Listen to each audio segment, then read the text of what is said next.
New refinements and features have made its way to the iPhone line. Now, for those of you who like large smartphone displays, this year is actually pretty noteworthy because Apple released their biggest display in a smartphone with the iPhone XS Max. This is the phone that is in front of us here, which we're going to quickly unbox for you right now.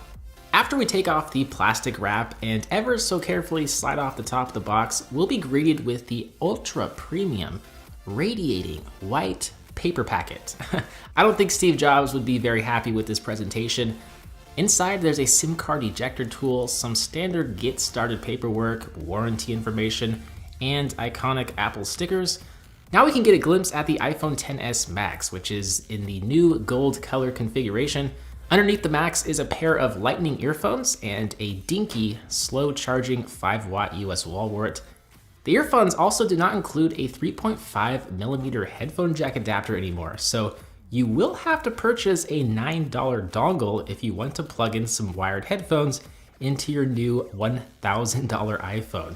As someone who has embraced wireless audio, it's pretty pathetic for Apple to skimp out on including this cheap adapter, especially considering the price of this handset. With that said, the iPhone XS Max looks and feels absolutely incredible. The rear features a tan copper-ish hue, while the stainless steel band features a dark, shiny gold color that makes this phone look even more premium than it already is. I was never a big fan of gold devices, but I really dig this look.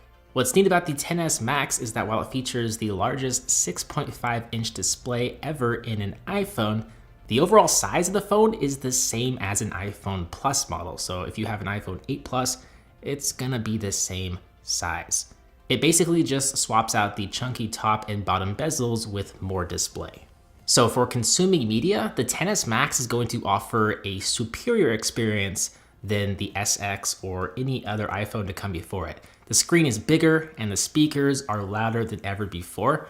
After coming from an iPhone X, I'm actually having a little trouble adjusting to the extra screen real estate. The iPhone X and XS will be much better for one-handed usability.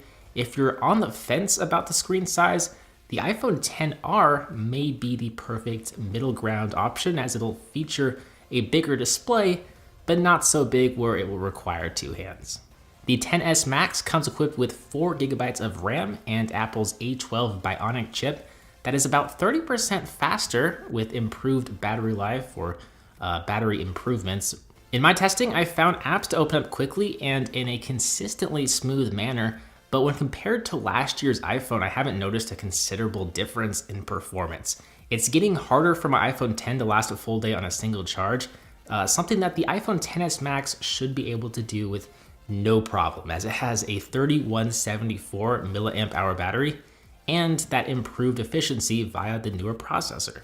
Arguably the biggest difference between the 10 and the XS and XS Max is the camera. It still features a similar 12 megapixel sensor, but it's 32% larger than its predecessor, and you still do have that 2x optical zoom telephoto sensor. But the biggest difference is in the software and image processing. The iPhone XS Max is able to capture better low-light images and images with superior colors and dynamic range. I've always considered the iPhone X to be able to capture great images, but the iPhone XS Max actually really surprised me. It really does capture even better images.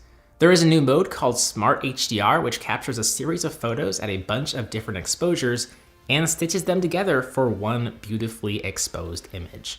There's also an enhanced portrait mode that adds a precise depth map to let you adjust the depth of field after you shoot the photo. This sort of feature is usually only found in super high-end cameras, so it's neat to see included in a smartphone. I've only used it a couple of times, but I really like the effect. Those are the biggest new features available in the new iPhone XS Max. It can be maxed out to 512GB of internal storage. There is a higher IP68 water and dust resistance rating, dual SIM support, faster wireless charging, and improved battery life that I touched on earlier. In today's world, these relatively small refinements can make a big difference and seriously help round out a smartphone. As of making this video, there are reports of poor cell reception in the XS and XS Max. I'm gonna have to test this out some more to see if my device is affected. I do live in a dead zone, so call quality is already poor. I have noticed though that almost every time I make a call, it takes a few seconds before people can hear me on the other end. This results in a lot of hello, hello, hello. It might be related to this issue. It might just be my location. I'm not sure yet. With that said, I'm BoHD from PhoneDog.com. Thank you for watching. I hope you enjoyed this video, and I will see you right back here in the next one.